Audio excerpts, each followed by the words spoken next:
Hello friends, இன்றைக்கி வீட்லேயே பன்னீர் எப்படி செய்கிறதுன்றதை பார்க்கலாம். நம்ம 2 நாளைக்கு முன்னாடி ரசகுல்லா செய்கிறது பார்த்தோம். இன்றைக்கி குழந்தைங்களுக்கெலாம் பிடிச்ச பன்னீர் எப்படி செய்கிறதுன்றதை வீட்லேயே பார்க்கலாம். இதுக்கு 1 லிட்டர் அளவுக்கு ஃபுல் ஃபேட் மில்க் எடுத்துக்கோங்க. தண்ணி எதுவும் சேர்க்க வேண்டாம், பால் காயட்டும். இந்த பாலை திரிக்கிறதுக்கு நான் வினிகர் தான் இன்றைக்கி சேர்க்க போகிறேன். அதுக்கு 1 டீஸ்பூன் வினிகருக்கு 1/4 கப்பு தண்ணி சேர்த்து எடுத்து வச்சுருக்கேன். டைரெக்டாக சேர்க்கக்கூடாது. லெமன் சேர்க்குறதா இருந்தால் ஒரு ஃபுல் லெமனை இதே மாதிரி 1/4 கப்பு தண்ணி சேர்த்து பிழிஞ்சு எடுத்து வச்சுக்கோங்க. இப்போ பால் காயிற டைமுக்கு அது எழும்பி வரும்பொழுது இந்த கொஞ்சமாக வினிகரை ஃபஸ்ட்டு சேருங்க. ஒரேடியாக சேர்க்காதீங்க.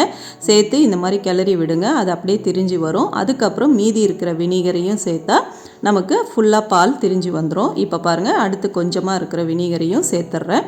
சேர்த்துட்டு இப்படி கிளறிக்கிட்டே இருந்தீங்கன்னா அந்த வாட்டர்னு சொல்கிறோம் இல்லையா, தண்ணி தனியாக பன்னீர் தனியாக பிரிஞ்சு வர்றது தான் கரெக்டான ஸ்டேஜ். அந்த ஸ்டேஜில் ஸ்டவ்வை ஆஃப் பண்ணிவிட்டு இதை நம்ம ட்ரைன் பண்ணிடலாம். இப்போ இந்த மாதிரி இருக்கணும். அந்த தண்ணி மஞ்சள் கலரில் தனியாக தெரியணும்.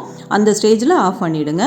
இந்த மாதிரி நல்ல ஒரு க்ளீனான காட்டன் கிளாத் வச்சு ஒரு சல்லடை வச்சு இதை முதல்ல நம்ம ட்ரைன் பண்ணிக்கலாம். இந்த தண்ணியை இந்த மாதிரி நல்லா பிழிஞ்சு விட்டு இந்த தண்ணியை தனியாக எடுத்து வச்சுக்கோங்க. இந்த தண்ணியை நீங்கள் சப்பாத்தி பிசைகிறதுக்கோ கிரேவிக்கோ எதுக்கு வேணாலும் நீங்கள் செய்யலாம். ஆனால் அன்றைக்கே செஞ்சிடணும் யூஸ் பண்ணுறதா இருந்தால். இல்லைனா கீழே ஊற்றிடுங்க.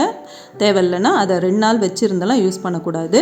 இப்போ இந்த பன்னீரில் நம்ம வினிகர் ஸ்மெல் இல்லாமல் இருக்கிறதுக்காக நம்ம குடிக்கிற தண்ணி, நல்ல தண்ணியை யூஸ் பண்ணி ஒரு 2-3 தடவை நல்லா அலசிடுங்க. இந்த மாதிரி சேர்த்து நல்லா அலசி எடுத்துடலாம். அலசிட்டு இதையும் திருப்பி நல்லா பிழிஞ்சிடுங்க. நல்லா அதில் தண்ணி இல்லாத, ஆனால் கொஞ்சமாக தண்ணி இருக்கிற மாதிரி பார்த்துக்கோங்க. அப்புறம் பன்னீர் கட் பண்ணும்பொழுது நமக்கு உதிரி உதிரியாக வந்துடும். அதனால் லைட்டாக கொஞ்சம் நீர் பசை இருக்கணும். அதுக்கப்புறம் இந்த மாதிரி ஸ்க்யூஸ் பண்ணிவிட்டு ஒரு பர்ஃபெக்டான கையிலே நம்மளால் ஒரு ஷேப்பிங் கொண்டு வர முடிஞ்சதுன்னா பண்ணிவிடுங்க. இல்லைனா பன்னீர் மேக்கர் வச்சுருந்தீங்கன்னா அதை வச்சு நீங்கள் ஈஸியாக பண்ணிடலாம். இது மேலே இப்படி ஒரு வெயிட்டை வச்சுட்டு ஒரு 1 ஹவருக்கு இதை அப்படியே ரெஸ்ட் பண்ணி விட்டுடுங்க. பாருங்கள், 1 ஹவர் கழிச்சு நம்மளுக்கு ஹோம்மேட் பன்னீர் சூப்பராக ரெடி ஆகிடுச்சு. வீட்லேயே செஞ்சுட்டோம்.